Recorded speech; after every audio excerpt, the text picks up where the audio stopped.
Hello students, ഇന്നത്തെ video bore atom മോഡലിനെ പറ്റിയിട്ടാണ്. ഇതിനു മുമ്പ് അപ്ലോഡ് ചെയ്തിരുന്ന വീഡിയോകൾ കണ്ടിട്ട് തിരിച്ചു വരികയാണെങ്കിൽ ഇത് കുറച്ചുകൂടെ നന്നായിട്ട് മനസ്സിലാകും. അപ്പോൾ നമുക്ക് തുടങ്ങാം. റെഡി? കഴിഞ്ഞ ദിവസം നമ്മൾ റൂദർഫോർഡ് ആറ്റം മോഡൽ നോക്കിയപ്പോൾ അതിനകത്ത് നമുക്ക് മനസ്സിലായി ആറ്റത്തിൻ്റെ സെൻറ്ററിൽ ന്യൂക്ലിയസിനകത്താണ് പോസിറ്റീവ് പാർട്ടിക്കിൾസ് ആയ പ്രോട്ടോൺസിനെ കോൺസെൻട്രേറ്റ് ചെയ്തിരിക്കുന്നതെന്ന്. ന്യൂക്ലിയസിൻ്റെ വെയിറ്റ് കണ്ടുപിടിക്കാനായി എക്സ്പെരിമെൻറ്റ്സ് കണ്ടക്ട് ചെയ്ത സയൻറ്റിസ്റ്റാണ് കേട്ടോ ജെയിംസ് ചാഡ്വിക്. അദ്ദേഹം നോക്കിയപ്പോൾ അദ്ദേഹം എടുത്ത ആറ്റത്തിനകത്തുള്ള ടോട്ടൽ നമ്പർ ഓഫ് പ്രോട്ടോൺസിൻ്റെ വെയിറ്റിനേക്കാൾ കൂടുതലായിരുന്നു ന്യൂക്ലിയസിൻ്റെ വെയിറ്റ്. അപ്പോൾ ഇതിൻ്റെ അർത്ഥം എന്താണ്? ന്യൂക്ലിയസിനകത്ത് പ്രോട്ടോൺസ് മാത്രമല്ല അല്ലേ, വേറെ ആരോ കൂടിയുണ്ട്. അതാരാണ്?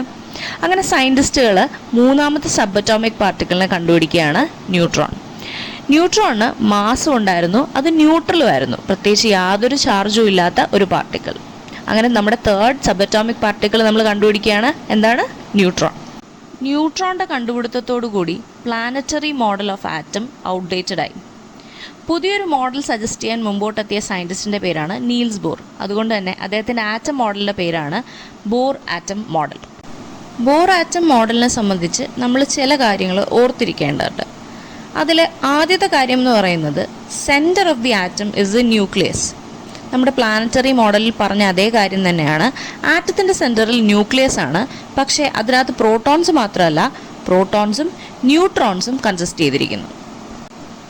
പ്രോട്ടോൺസും ന്യൂട്രോൺസും അല്ലാത്ത തേർഡ് സബ് അറ്റോമിക് പാർട്ടിക്കിളായ ഇലക്ട്രോൺ ന്യൂക്ലിയസിന് ചുറ്റും ഫിക്സഡ് ആയിട്ടുള്ള ഓർബിറ്റ്സിൽ റിവോൾവ് ചെയ്തുകൊണ്ടിരിക്കുകയാണ്.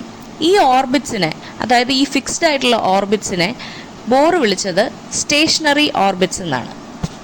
ഓരോ സ്റ്റേഷനറി ഓർബിറ്റും ഡെഫിനിറ്റ് ആയിട്ടുള്ള ഒരു എനർജി ഹോൾഡ് ചെയ്യുന്ന ഓർബിറ്റാണ്. അതോടൊപ്പം ഓരോ ഓർബിറ്റിനും 1, 2, 3, 4 അഥവാ KLMN എന്നുള്ള ക്രമത്തിൽ നമുക്ക് പേരിടാം. ഫസ്റ്റ് ഓർബിറ്റ് K ആണെങ്കിൽ second orbit L, third orbit M, fourth orbit N എന്നിങ്ങനത്തെ ക്രമത്തിലാണ് ഇത് മുമ്പോട്ട് പോകുന്നത്. ഒരു ഗിവൺ ഓർബിറ്റിന് മാക്സിമം ഹോൾഡ് ചെയ്യാൻ പറ്റുന്ന ഇലക്ട്രോൺസിൻ്റെ നമ്പർ എന്ന് പറയുന്നത് 2n² ആണ്. ഇവിടെ n എന്ന് പറയുന്നത് ആ ഗിവൺ ഓർബിറ്റിൻ്റെ നമ്പറാണ്. നേരത്തെ നമ്മൾ നമ്പർ ചെയ്തില്ലേ 1, 2, 3, 4 എന്ന്, ആ നമ്പറാണ് n. അതായത് K ഷെല്ല് നമ്മൾ നോക്കുകയാണെങ്കിൽ K ഷെല്ല് എന്ന് പറയുന്നത് ആദ്യത്തെ ഷെല്ലാണ്. അപ്പോൾ ഇതിൽ ഹോൾഡ് ചെയ്യാൻ പറ്റുന്ന മാക്സിമം നമ്പർ ഓഫ് ഇലക്ട്രോൺസ് എന്ന് പറയുന്നത് 2 × 1² ആയിരിക്കും, വിച്ച് ഇസ് ഈക്വൽ ടു 2. ഓർബിറ്റിൻ്റെ നമ്പർ കൂടുന്നതനുസരിച്ച് ആ ഓർബിറ്റിൻ്റെ എനർജിയും കൂടും. ഫോർ എക്സാമ്പിൾ, ഇവിടെ കെയും എല്ലും ഷെല്ലെടുക്കുക.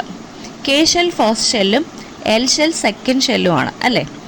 അപ്പോൾ ഇവിടെ കെ ഷെല്ലിനേക്കാൾ കൂടുതൽ എനർജി ആയിരിക്കും എൽ ഷെല്ലിനുണ്ടാവുക. ബോർ ആറ്റം മോഡലിനെ സംബന്ധിച്ച് ഇലക്ട്രോൺ ഫില്ലിംഗ് നോക്കുകയാണെങ്കിൽ എപ്പോഴും ഏറ്റവും ലോവസ്റ്റ് എനർജി ഓർബിറ്റ് ഫില്ലായതിനു ശേഷം മാത്രമേ അതിൻ്റെ അടുത്ത സബ്സിക്വൻറ്റ് ഹയർ എനർജി ഓർബിറ്റുകൾ ഫില്ലാവുള്ളൂ. ഫോർ എക്സാമ്പിൾ, ഇവിടെ നോക്കൂ, കെ ഷെല്ലിൽ മാക്സിമം പോസിബിൾ ആയിട്ടുള്ളത് 2 ഇലക്ട്രോൺ ആണെന്ന് നമ്മൾ പറഞ്ഞു.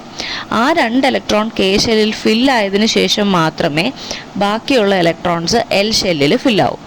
എൽ ഷെല്ല് കംപ്ലീറ്റ്ലി ഫില്ലായതിനു ശേഷം മാത്രമേ എം ഷെല്ല് ബാക്കി ഇലക്ട്രോൺസ് വെച്ച് നമുക്ക് ഫില്ല് ചെയ്യാൻ സാധിക്കുകയുള്ളൂ. ലോവർ എനർജി ലെവൽസിലിരിക്കുന്ന ഇലക്ട്രോൺസ് എനർജി അബ്സോർബ് ചെയ്യുകയാണെങ്കിൽ അതിന് ഹയർ എനർജി ലെവൽസിലേക്ക് എക്സൈറ്റ് ചെയ്യാനുള്ള കഴിവുണ്ട്. ഫോർ എക്സാമ്പിൾ, ഇവിടെ കെ ഷെല്ലിലുള്ള 2 ഇലക്ട്രോൺസിന് സഫിഷ്യൻ്റ് എനർജി കിട്ടുകയാണെന്നിരിക്കട്ടെ. ഈ എനർജി ലൈറ്റിലൂടെയോ ഹീറ്റിലൂടെയോ ഒക്കെ നമുക്ക് പാസ് ചെയ്യാം. ഇത് അബ്സോർബ് ചെയ്യുന്ന കെ ഷെല്ലിലെ ഇലക്ട്രോൺസ് മറ്റ് ഹയർ ഷെല്ലുകളായ എല്ലിലേക്കോ എമ്മിലേക്കോ എക്സൈറ്റ് ചെയ്ത് പോകാറുണ്ട്. അതുപോലെ തന്നെ ഈ എക്സൈറ്റ് ചെയ്ത് ഹയർ ലെവലിൽ വന്ന ഇലക്ട്രോണിന് ആ ഹയർ ലെവലിൽ ഒരുപാട് നേരം എക്സിസ്റ്റ് ചെയ്യാൻ പറ്റില്ല. അപ്പോൾ അതെന്ത് ചെയ്യും? അത് അബ്സോർബ് ചെയ്ത എനർജി റിലീസ് ചെയ്തിട്ട് ഹയർ എനർജി ലെവലിൽ നിന്ന് തിരിച്ച് അത് ഏത് ലോവർ എനർജി ലെവലിലാണോ ഉണ്ടായിരുന്നത് അവിടേക്ക് തിരിച്ചു വരും. എനർജി അബ്സോർബ് ചെയ്ത് ഇലക്ട്രോൺ എക്സൈറ്റ് ആവുന്നതും എനർജി റിലീസ് ചെയ്ത് അത് തിരികെ ലോവർ ലെവലിലേക്ക് വരുന്നതും ഒക്കെ ഒരു 9ാം ക്ലാസ്സുകാരെ സംബന്ധിച്ച് ഈ ചാപ്റ്ററിൽ വലിയ റിലവൻസ് ഉണ്ടെന്ന് ഞാൻ പറയില്ല. പക്ഷേ നിങ്ങൾ ഹയർ ക്ലാസ്സുകളിലേക്ക് പോകുമ്പോൾ നിങ്ങൾക്ക് കാണാം പല എലമെൻസും നമ്മൾ കത്തിച്ച് നോക്കുമ്പോൾ, അതായത് ഫ്ലെയിം ടെസ്റ്റ് ചെയ്ത് നോക്കുമ്പോൾ പല നിറത്തിൽ അത് കത്തുന്നത് കാണാം.